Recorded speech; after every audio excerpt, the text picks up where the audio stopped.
At that point, fear was the best motivator for me. I wouldn't wish them on any kid because I think having a secure, loving environment at home is so key. I should say about a third of the kids that I grew up with in that environment, that whole skateboarding punk rock culture, about a third have gone on to found companies or professional skateboarders. About a third just kind of drifted off, and about a third are dead or incarcerated. You know, a huge number. But it exposed me to all these things like addiction, schizophrenia, rage, like all of these incredible elements. And then after that, you know, that July 4th, 94 incident was, I realized this is it, you know, it's now or never. It really was one of those moments. You know, you hear about those moments, but it was me realizing I'm living in this squat. I've got a pet ferret. My girlfriend's gone. She broke up with me. She was smart enough to break up with me, you know.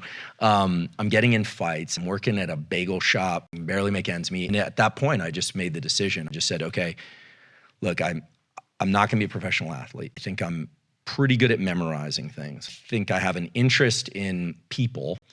I'm going to just decide. I just decided to do school. I decided that was the track. I moved into a studio apartment by myself, quit partying completely, I didn't go to parties.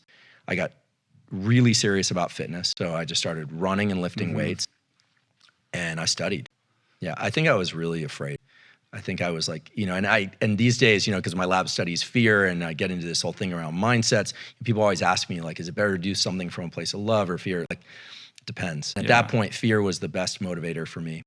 And I just basically worked like crazy. And it's interesting because I didn't have a mentor or someone to bring me to that. But once I started doing that, you know, there was one professor in particular who took note. It was like, oh, you know, you seemed really interested in this stuff. And I was like, yeah, because he was teaching me about depression, schizophrenia, neurochemicals. I was totally turned on by the world of neuroscience. And at some point he told me, if you go to graduate school, they'll actually pay you to do science. And what ended up happening at that point was I hit a brick wall because I had a lot of resentment toward my dad.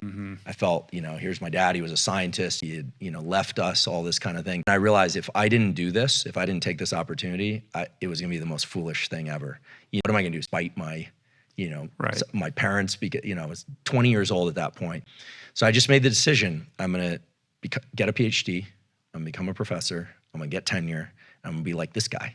You know, this guy who looked like he had a pretty good life to me.